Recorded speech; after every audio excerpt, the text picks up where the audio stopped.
कोई इंतजार नहीं करना है। हाँ आगे प्रेम। हाँ सर इंतजार नहीं करना है। बगलो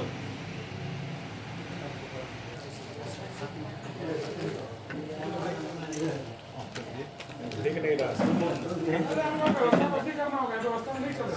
चले क्या करना है?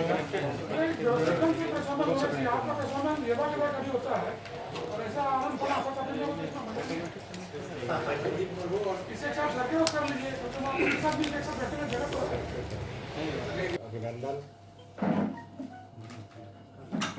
आज के प्रेस वार्ता में कांग्रेस पार्टी के द्वारा जो राजनीतिक से प्रेरित होकर लोगों को गुमराह करने का काम है। मैं कांग्रेस के नेताओं से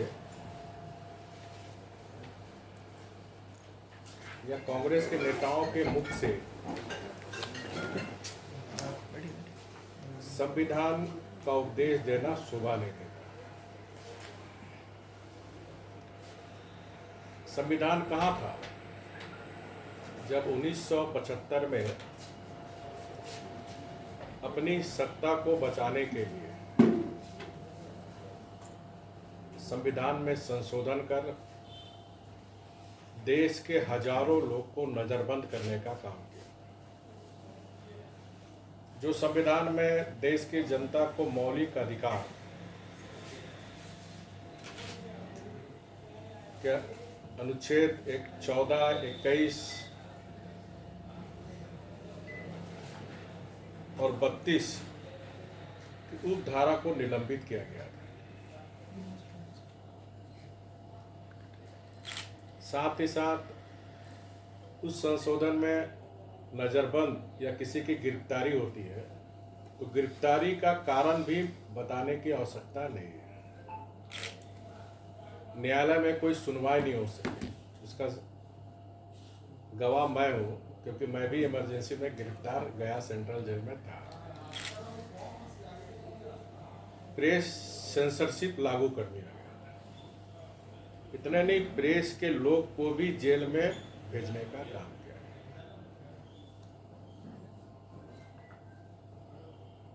तो उस समय संविधान कहाँ था? और संविधान के नाम पर जो हमारे संविधान के निर्माता थे भारत रत्न भीमराव अंबेडकर, जिनको देश की जनता जानती है कि जब तक केंद्र में 30-40 साल केंद्र में कांग्रेस की सरकार थी तब तक भारत को भीमराव अंबेडकर जी को भारत रत्न नहीं मिला। दिल्ली से केंद्र की कांग्रेस की सरकार हटने के बाद ही भीमराव अंबेडकर को भारत रत्न की उपाधि दी। देश की जनता ये भी जानती है कि 1952 से लेकर 2 बार डॉक्टर भीमराव अंबेडकर जी जब पार्लियामेंट के चुनाव लड़ रहे थे तो कांग्रेस पार्टी ने उनके खिलाफ उम्मीदवार खड़ा कर उन्हें हराने का काम किया। तो कांग्रेस पार्टी अंबेडकर विरोधी पार्टी है, दलित शोषित वंचितों के विरोधी पार्टी है। और आज जब कांग्रेस के बड़े नेता झारखंड में आज रैली कर रहे हैं तो मैं कांग्रेस के नेताओं से पूछना चाहता हूं, क्योंकि झारखंड में कांग्रेस समर्पित झारखंड मुक्ति मोर्चा गठबंधन की सरकार है। संविधान में यह भी प्रावधान था कि लोग लालच, भय, अंधविश्वास के माध्यम से आप धर्मांतर नहीं कर सकते। धर्मांतर के लिए अगर इस तरह की घटना घटती है तो राज्य सरकार कानून बना सकती है। भारतीय जनता पार्टी की सरकार में धर्मांतरण कानून निषेध कानून बनाया। लेकिन जब से कांग्रेस समर्पित झारखंड मुक्ति मोर्चा की सरकार बनी है, तब से इस राज्य में जिस अपनी देश की संस्कृति, झारखंड की संस्कृति के लिए हमारे गरीब आदिवासी पूर्वज धरती आबा भगवान बिरसा मुंडा, सिद्धू कानू, तिलका मांझी, पोटो हो, अनेक हमारे स्वतंत्रता सेनानियों ने अपनी झारखंड की संस्कृति और आंदोलन के लिए बलिदान दिए थे। तो मैं कांग्रेस पार्टी से पूछना चाहता हूं, आपके समर्थन से चलने वाली सरकार में आज पूरे राज्य में धर्मांतरण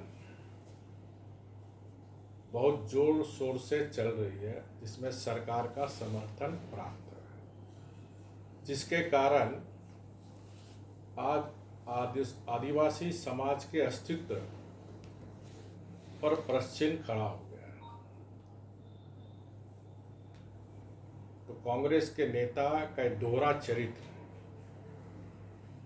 झारखंड की जनता और देश की जनता भी देख रही है। मैं कांग्रेस के नेताओं से पूछना चाहता हूं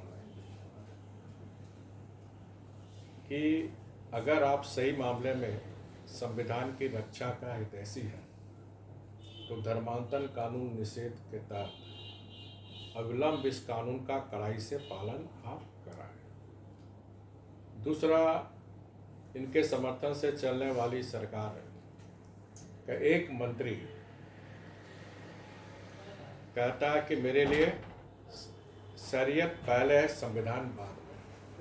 तो आज झारखंड की धरती में जो वीरों की धरती है, झारखंड में कांग्रेस के नेता आए तो उनको आज झारखंड में स्पष्ट जवाब देना चाहिए कि शरीयत बड़ी है कि संविधान बड़ा है। अगर संविधान बड़ा और मानते हैं तो अविलंब उस मंत्री को बर्खास्त करे, अन्यथा क्या कांग्रेस इस तरह संविधान विरोधी बात कहने वाले सरकार के मंत्री से समर्थन वापस लेगी कांग्रेस पार्टी? ये झारखंड की जनता आज कांग्रेस के नेताओं से पूछना चाहती है। अन्यथा इस तरह के सत्ता के बल पर भीड़ जुटाकर लोगों को गुमराह करना आप छोड़े। ये सभी लोग जानते हैं कि देश में कांग्रेस को देश की जनता नकार रही है और अपने खोया हुआ जनादेश को फिर से अपनी राजनीतिक स्वार्थ की प्रेरित होकर लोगों को गुमराह कर संविधान के खिलाफ में और भारतीय जनता पार्टी आरएसएस को कटघरे में कर सारी देश की जनता जानती है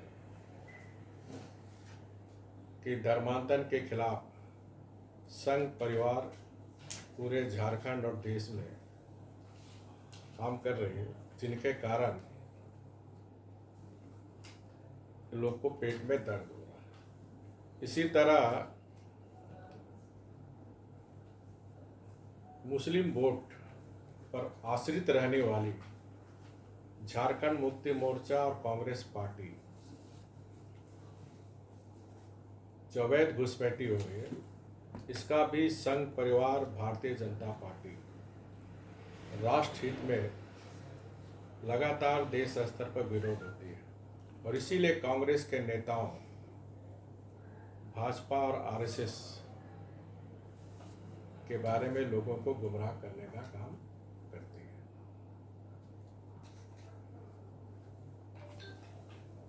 और जहां तक भारतीय जनता पार्टी और हमारे देश के यशस्वी प्रधानमंत्री नरेंद्र मोदी जी हमेशा समाज के प्रति संवेदनशील रहे, शोषितों के प्रति, वंचितों के प्रति उनका कर्तव्य भाव जो है, जो समाज में सामाजिक समरसता बनी रहे, वो स्पष्ट रूप से हम उनके कार्य, जो सरकार की योजनाएं, वो हम देखकर कह सकते हैं कि भारतीय जनता पार्टी, हमारी केंद्र की सरकार, जो दबे कुचले शोषित वंचित है, उस समाज की बराबरी में आए, लगातार योजनाओं के माध्यम से उनके जीवन में सुधार लाने का काम कर रही है। और इसीलिए कांग्रेस पार्टी बेचैन है कि जो शोषित वंचित गरीब आदिवासी पिछड़ा समाज को कांग्रेस पार्टी वर्षों से राज करने के बाद भी उनके जो अधिकार मिलनी चाहिए, जो संविधान में उनको अधिकार दिया, उनसे वंचित करने का काम किया था। लेकिन भारतीय जनता पार्टी, केंद्र के मोदी की सरकार, जो समाज के शोषित वंचित के प्रति संवेदना, कर्तव्य भाव, तो निश्चित रूप से उनके कार्य के क्षेत्र में हम देख सकते हैं। ठीक है, ये जो आपके नेतृत्व में जो कानून बना था, तो अभी वो शिथिल कर दिया है? नहीं, अभी भी है लागू है। उसको इम्प्लीमेंट नहीं करेगा। अभी कल ही हम देखे समाचार टीवी में, पूर्वा जो हमारा आदिम जंग सचिव थी निशा उरांव, वो पंचायती राज सचिव के नाते गांव में सामाजिक चेतना पैदा कर रहे थे। तो कांग्रेस जेएमएम सरकार से मैं पूछना चाहता हूँ, एक सरना आदिवासी पढ़ लिख कर तो सचिव बनी थी, किसके दबाव में उसे सचिव पद से हटाया? क्योंकि वो पेशा कानून बना रही थी। ये कांग्रेस पार्टी को जवाब देना चाहिए, झारखंड मुक्ति मोर्चा को जवाब देना चाहिए। 5 साल से अधिक से आप शासन में है, जब विपक्ष में तो वो पेशा कानून का हल्ला करते थे। पेशा कानून आज तक क्यों नहीं, जबकि संविधान में 5वीं अनुसूची 6वीं अनुसूची के तहत पेशा कानून बनाना है। केंद्र की सरकार ने 1996 में ही राज्यों को निर्देश दिया था पेशा कानून बनाने का। तो ये अपनी रैली में बताया कि पेशा कानून क्यों अभी तक नहीं बना। पेशा कानून के लिए तत्पर रहने वाले पंचायती राज सचिव को किसके दबाव से सचिव पद से हटाया गया, ये राज्य की जनता जानना कांग्रेस और झारखंड मुक्ति मोर्चा से चाहती है। इसका लंबा कहानी अलग करेगा पेशा कानून।